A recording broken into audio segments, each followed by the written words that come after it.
semuanya, kembali lagi di Waktu Bagian Bola. Hari ini kita akan merecap dari 6 bulan terakhir ini ya. Season 2005-2006 ya. 2025-2026 sudah memasuki paruh musim ya nih.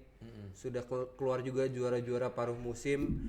Nah, ada beberapa tim yang menurut gua mengejutkan dan juga mengecewakan musim ini. Ya. Seperti ya kalau misalnya contoh kayak gue ya, Real Madrid itu harapan sangat tinggi di awal musim, tapi ternyata hancur juga di menuju paruh musim ini. Nah, kalau kalian apa nih kira-kira yang mengejutkan dan di luar ekspektasi lah? Mungkin dari Mas Duito dulu ya. Paling mengejutkan sih pasti semua setuju, gue yakin Aston Villa sih. Menurut gue ada di peringkat 3 tuh gokil banget. Maksudnya dengan ya kita bisa lihat lah backnya juga sebenarnya banyak yang cedera juga. Jadi tapi mereka tuh 11 match terakhir tuh menang terus. Jadi menurut gue salah satu yang udah kuda hitam yang apa ya, mungkin sekarang Arsenal pun sama City patut untuk waspada nih karena dia solid banget. Iya ya. Dan sekarang udah di posisi 3 dia. Dan fun fact-nya ini 11 kemenangan beruntun ini hampir menyamakan rekor Aston Villa di tahun 1912. Ya, 1912. Iya. Jadi nih kalau menang sekali lagi fix Mecahin rekor sepanjang masa lah kasarnya. Iya. dan mungkin kalau dibedah dari kenapa kemenangan si Aston Villa ini sangat beruntun, sepertinya ya tim Premier League lagi jelek semua. Gimana? Itu sepertinya gue kurang setuju ya, karena Arsenal ngeri banget bro musim ini. Dengan beberapa pemainnya yang cedera. Tapi kalau kita lihat Arsenal kemarin kalah dengan Aston Villa, pemainnya lagi cedera semua. Iya sih. MU lagi nggak bagus. MU kapan bagus ya bro?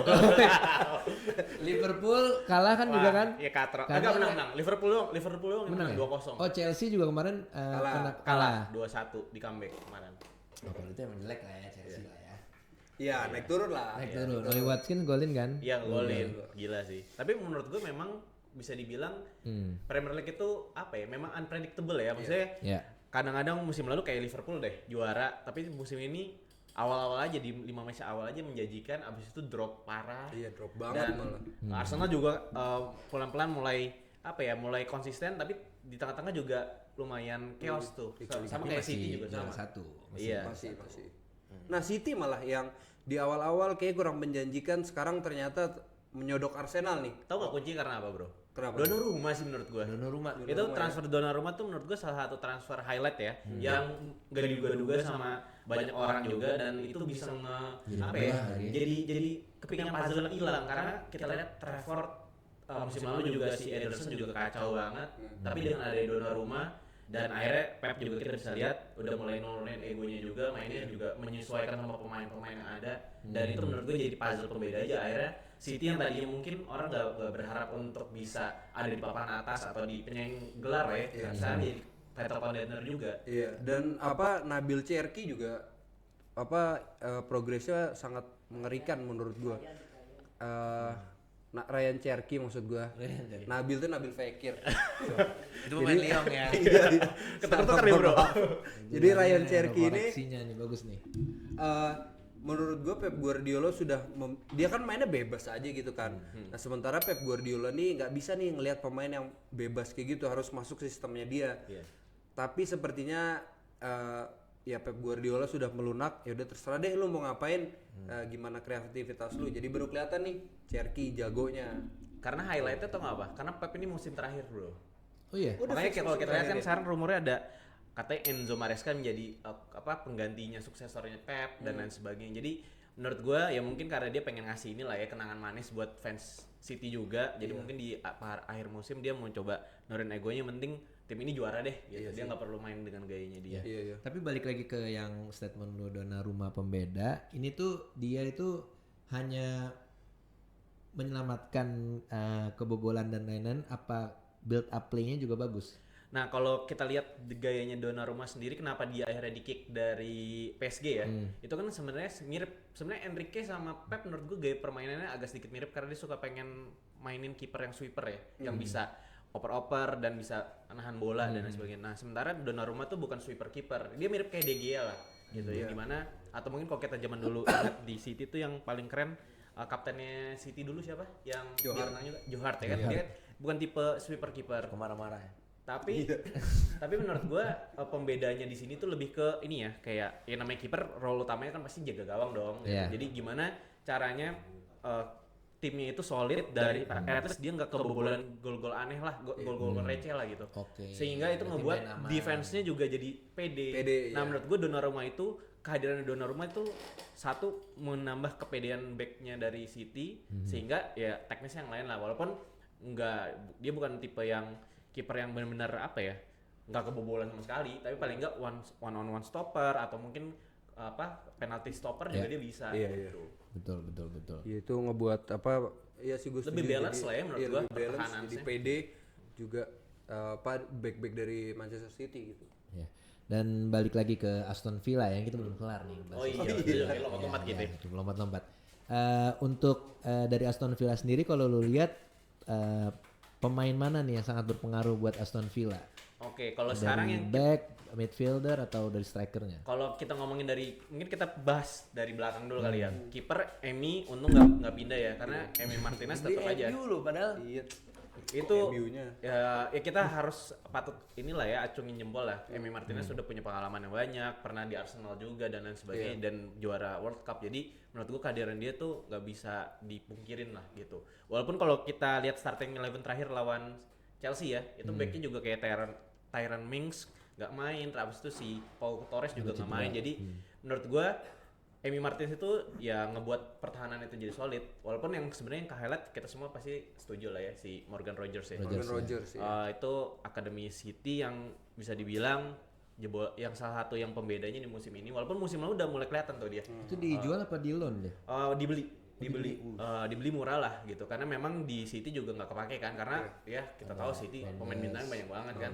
Dan Rogers salah satunya dan mungkin bisa dibilang penyerang kalau kita ngomongin striker selain Oli Watkins. Tapi Oli Watkins tuh kemarin dari cadangan, gue juga Iya. nggak ngerti tuh. Penyerang utamanya siapa ya? Gue lupa deh. Gue juga nggak terlalu mengikuti Aston Villa. Setahu gue emang Oli Watkins, tapi kayaknya musim ini dia Dirotasi terus kalau nggak salah. kurang konsisten gitu. Jadi kalau dilihat pemain-pemainnya Aston Villa tuh yang di substitute sama Emery terus so far itu selalu membuahkan hasil. Kayak pernah ada satu momen di mana Buendia juga kan jarang main.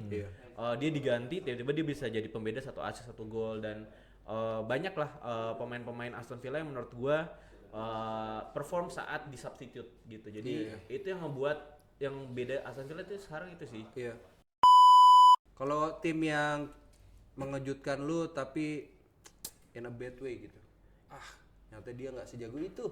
Ya satunya ini sih. Ini gua jujur Liverpool. wah itu kacau sih. Di awalnya 5 match beruntun menang tapi gua sebagai fans layar kaca juga ngeliat mainnya tuh nggak konsisten. Gol-golnya pun biasanya di 5 menit terakhir, bahkan di injury time sering banget gol-gol kemenangannya di situ. Jadi kalau kita lihat ya emang kayaknya nggak solid nih si Liverpool ini dan ternyata benar satu kali kalah akhirnya beruntun Terus-terusan 6 kali sudah. apa? Dan 6 akhirnya kali lebih. ribut internal juga salah. Berantem sama slot lah, inilah dan lain sebagainya. Jadi menurut gua itu salah satu yang walaupun salah satu yang mengecewakan walaupun sekarang perlahan naik juga nih karena ya gue agak setuju sama Ganta, mungkin bukan jelek semuanya tapi pada nggak konsisten nih tim-tim di Premier League. Jadi Liverpool pun jadi nggak tiba-tiba dari peringkat 10 jadi peringkat 4, siapa yang nyangka gitu. Iya.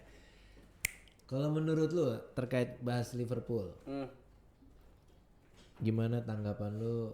Kenapa si Liverpool ini nggak konsisten di tengah-tengah pemusiman? Tapi sekarang sih udah mulai menang terus ya. Iya, menurut gue emang kalau Liverpool sih ya masalah waktu aja deh. Soalnya akhirnya kan Florian Wirtz bisa golin. Adaptasinya juga ya perlu waktu lah. Musim lalu memang juara tapi dengan skuad yang dari sisaan Klopp juga kan. Nah sekarang kan skuad yang dibangun oleh Arne Slot. Tapi memang backnya sepertinya harus di review lagi lah. Menurut gue bukan review lagi, udah ganti sih harusnya. Konate itu banyak sekali Liverpool gol-gol yang kemelut-kemelut gitu. Kemarin juga kesalahan Konate tuh. Golnya. Iya golnya. Jadi kayak Konate nggak dapet sundulan, ya udah akhirnya kalah bola. Tipis kan Pura-pura menang sakit 2-1. gitu aja. 2-1. Terus kalau buat si Gakpo udah mulai main? Justru Gakpo itu kemarin baru dimainin sebagai pemain pengganti 10 menit terakhir kalau nggak salah apa 20 menit terakhir. Jadi bisa dibilang justru ya kalau gue ngelihatnya kesyukurannya si Salah AFCON terus Gakpo cedera itu Wirtz sama Kerkez tuh jadi nyetel sekarang.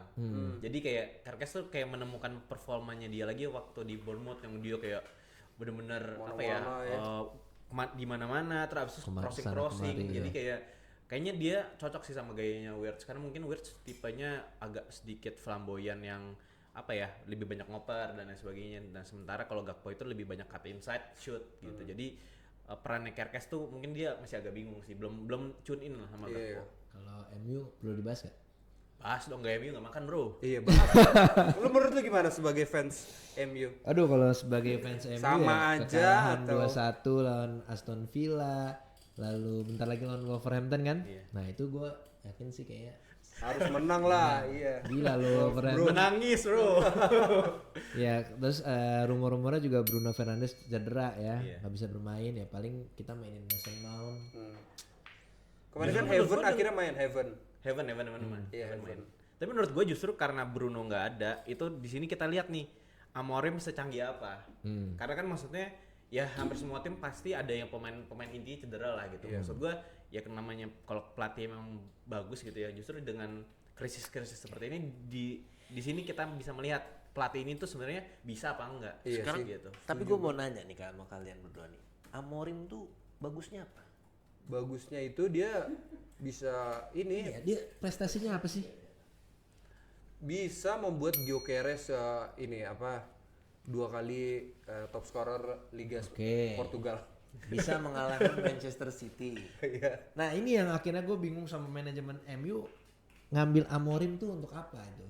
Tapi memang ketika ngambil Amorim sebelumnya kan dia udah dilirik nih Sama siapa ya? sama manajemen MU. Tapi sebenarnya pengen kan dia masuknya Januari kan, apa paruh musim gitu musim lalu, iya kan.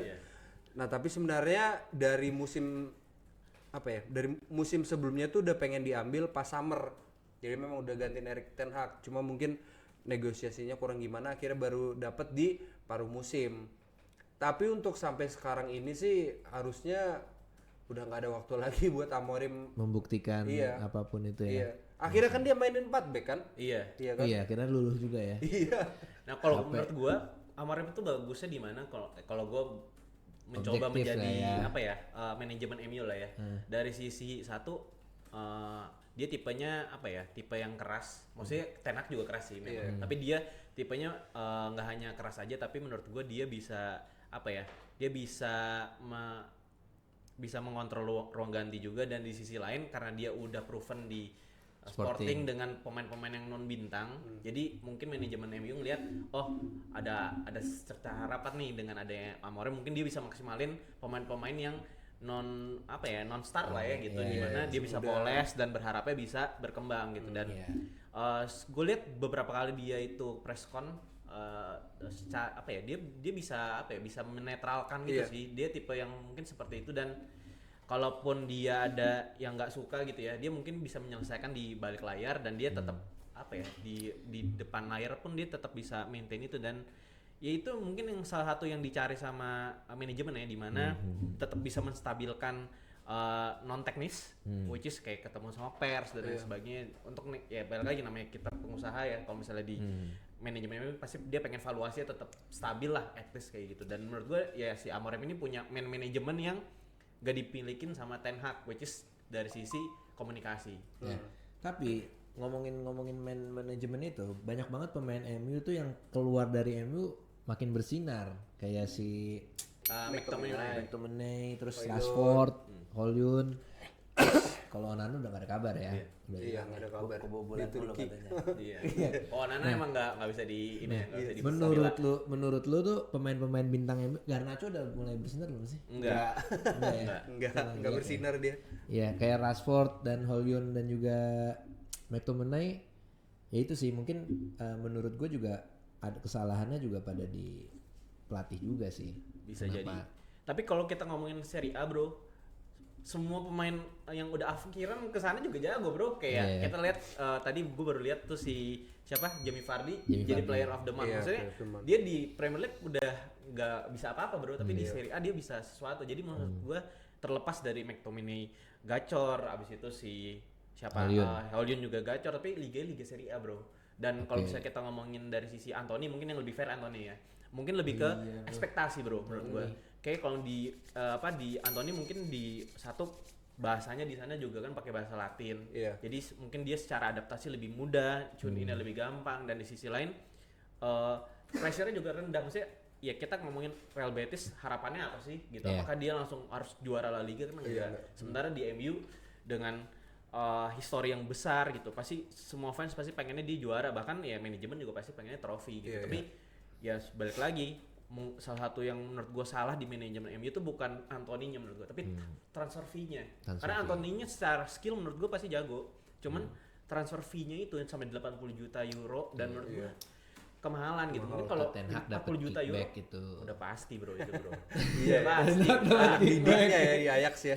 Gue nitip duit ya. Karena setahu gue manajernya apa ininya sama gitu sama Ten Hag. Jadi masih satu manajemen gitu. Oh gitu. Ya mungkin dari situ. Ada nggak sih pemain Serie A tuh yang bersinar di La Liga? Pemain Serie A yang bersinar di La Liga untuk saat ini? Pemain Italia maksudnya? Iya. Pemain Serie A. Pemain Italia. Enggak. Pemain yang dari Serie A pindah ke La Liga lalu bersinar. Ada yang kebalik bro, dari La Liga bersinar di Serie A. Modric. Bukan, salah satunya adalah Nico Paz. Kita ngomongin Como nih sekarang. Nico Paz Akademi Real Madrid ya. Betul. Bahkan rumornya musim ini tuh tadi udah mau ditebus sama Real Madrid lagi atau sama klub big team lah di La Liga dan Serie A, cuman nggak dilepas. Ya karena balik lagi dia salah satu yang gendong Como banget sih. Iya emang Nico Paz ini tuh. Tapi kenapa Real Madrid tuh ini ya selalu sebenarnya akademi Real Madrid juga bagus-bagus ya ketimbang Barcelona. Oh, apa enggak bagusan Barcelona sih gua. Masih bagus Barcelona. Iya, lebih merata. Kalau dari akademinya ya. Soalnya kalau yang Madrid tuh kadang dia kemana dulu, terus baru kelihatan bagus. Nah nanti kita jual, tapi ada opsi buyback. Gitu Madrid. Ini sama Nico Paz kan juga ada buyback. Jadi musim depan kita beli. Gampang aja bro. Buat menggantikan katanya ada rumor Vinicius Junior bakal pindah nih. Iya, gua nggak apa-apa sih kalau dia pindah. Oh ya? Iya serius gua. Lalu siapa striker? Kenapa pindah? Kenapa? Karena menurut gua dengan dia tuh akan gua tuh kepikiran gua adalah nantinya kita Madrid itu mempunyai striker murni, jadinya Mbappe kembali ke posisi naturalnya itu kiri ya. Nah strikernya Nico Paz. Jangan, bukan dong. Nico Paz itu dia ke IMF lah. Dia diantara paling strikernya nanti Erling Haaland bisa ya. Serem sih. Top scorer Premier League. Karena Real Madrid duit banyak, mungkin kita akan buy out clause-nya Ekitike juga mungkin bisa ya. Bisa. Mbuemo boleh loh diambil. Jangan. Mbuemo di Madrid keren loh. Cunha kali ya. Iya, tapi katanya rumornya ya Vinicius Junior akan pindah dan juga Endrick udah fix ke Lyon ya. Iya, Loan ya. Aduh kasihan ya katanya drama juga tuh, sedih tuh dia. Padahal udah melamar ceweknya. Katanya nangis bro kemarin pas lawan siapa tuh di bangku cadangan nangis dia. Soalnya dia nggak dapat kesempatan main sama Xabi Alonso gitu. Tapi jadinya kalau Xabi Alonso kan objektif kan orangnya, kalau bagus dimainin apa enggak? Makin kesini dia makin mengalah kepada bintang-bintang ya kalau gue lihat. Gitu. Jadi bintang main. Permainan yang seperti di Leverkusen possession dari bawah itu nggak kelihatan sekarang. Udah counter aja. Anjir. Gitu. Itulah bro. Tapi Endrick agak lucu nih kalau kita agak lompat sedikit ya. Gue baca-baca katanya dia loan-nya ada persyaratan yang dia harus main full jadi first team dan minimum tuh 14 match apa 24 match gitu gue lupa. Pokoknya ada minimum play-nya yang dia harus tentuin, kalau enggak nanti kena denda apa gitu. Jadi emang sebenarnya tujuannya di loan juga supaya si Endrick nambah jam terbang, ya harapannya mungkin kalau dia udah matang ya balik lagi ke Madrid udah siap gitu, udah jadi pemain yang lebih siap. Soalnya sebelumnya udah pernah juga kan striker Madrid tuh dipinjemin dan jadi top scorer Lyon juga pada saat itu, siapa namanya lupa. Merino lagi. Iya. Nomor 7 siapa sih namanya? Mariano Diaz. Walaupun berarti akhirnya ke punya Madrid hubungan baik. jarang main juga. Gagal. Iya. Itu menurut gua kalau itu gara-gara nomor 7 sih, dia balik ke Madrid pakai nomor 7, Nah kena itu beban salah, dia. salah. Oke. Kena beban dia. Kayak di MU makin nomor 7 kan keramat, Bro. Iya kan? Makin nomor 7 pasti jelek. Siapa terakhir pemain nomor 7? Mason Mount sekarang Mason main Mount, dan jelek. Enggak ya, sebenarnya yang bagus kemarin tuh Cavani. Oh iya, betul. Cavani sempat nyetel tapi keburu dibuang kan. Iya, keburu dibuang. Karena Udah tua ada- soalnya, Bro. iya. Ya itu. Nah kalau Barcelona nih di La Liga, menurut gue sih ya bisa Juara juga bakal juara ya, contender juga. Dan di peringkat keduanya si Atletico Madrid juara 3 ya. 3 aja lah dia mah.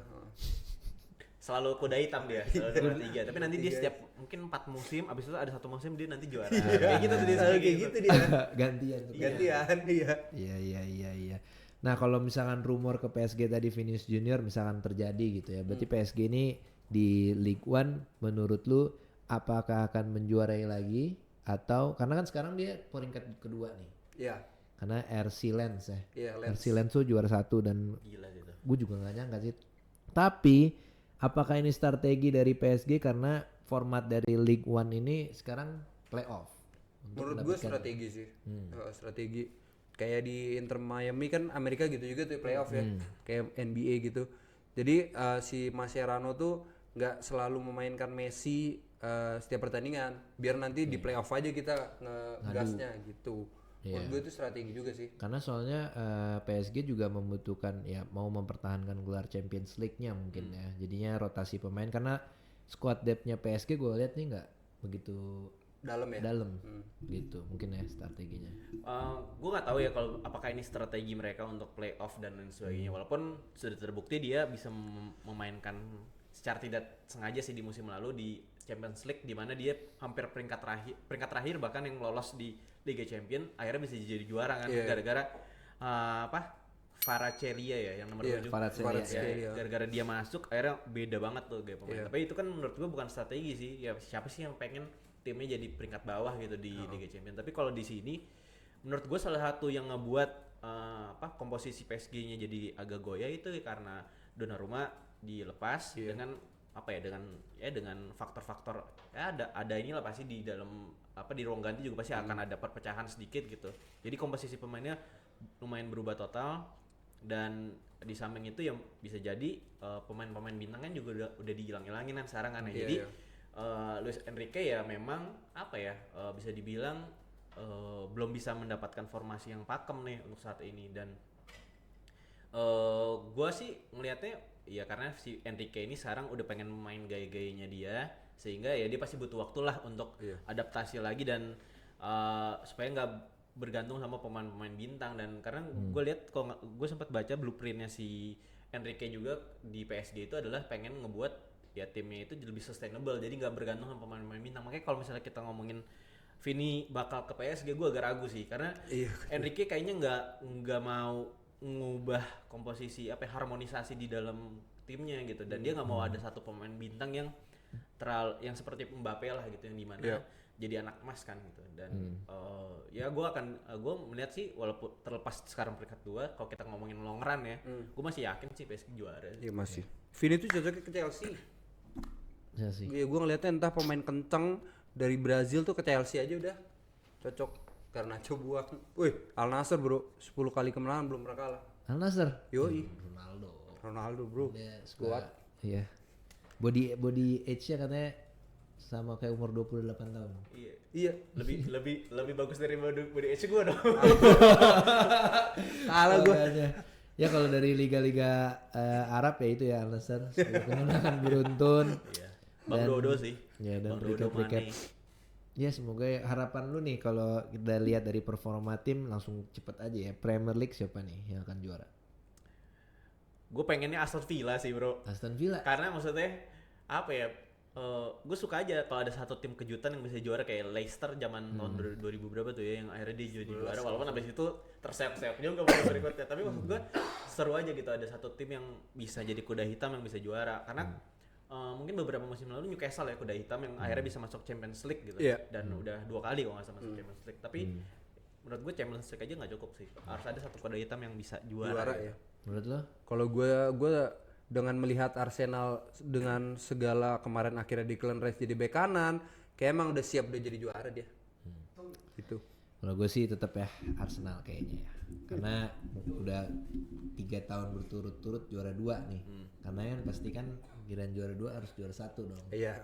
Nah itu gue. Ya pembuktiannya abis paruh musim sih karena kita lihat. Arsenal tuh biasanya abis Christmas ngedrop nih. Nah kita lihat nih dengan komposisinya udah gonta-ganti dan menurut gue sih kedalaman squad di penyerangan menurut gue udah solid banget ya maksudnya.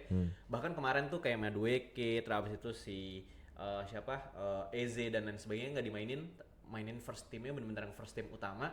Jadi menurut gue kalau untuk penyerangan menurut gue udah top tier dah. Iya. Arsenal. Siapa Tapi aja bisa golin lah. tinggal ya. kita lihat nih konsistensinya nanti pas udah ada Liga Champions terus Carabao Cup juga akan ada. Dia kan lolos nih. Ada FA Cup juga. Kita lihat nih Kemarin gimana. penalti ya? Adu penalti ya? Iya ya, ada Iya, penalti. Arsenal ya. Adu penalti. Lawan Aston Villa kan? Bukan Enggak. Crystal Palace. Iya, Palace. Palace. Iya, Palace. apa? Iya, Satu-satu ya? sampai 8 kali tendangan. Iya 8 kali tendangan. Iya, Oke Palace. sih. Ya itu enggak kiper pelapisnya Arsenal bagus, Kepa. Oke, Pak. Oke, Pak Ariza Balja, iya. Itu gokil sih. Kayak emang udah di prepare lah sama Mikel Arteta nih. Kalau untuk Serie A, Serie A ya gue pengennya sih Juve ya. Walaupun antara Juve atau AS Roma sih oke sih ada. Ya gue kayaknya Inter lagi deh. saya AS Roma. La Liga udah lah udah pasti ya. Iya, Barcelona deh. Keren lah lu udah. Atletico Madrid gue. Kalau ini amal 200.000 aja ya langsung. Gue Real Betis sih kalau bisa buat Anthony ngangkat piala. Antoni angkat piala. Waduh, itu MU gulung kicker langsung. Ya, nanti silakan. Oke, jadi itu aja dari kita. Kira-kira siapa menurut kalian yang tim yang mengejutkan hingga paruh musim ini dan tim yang ternyata tidak memenuhi ekspektasi? Siapa aja tulis di kolom komentar. Sampai jumpa lagi di Waktu Bagian Bola.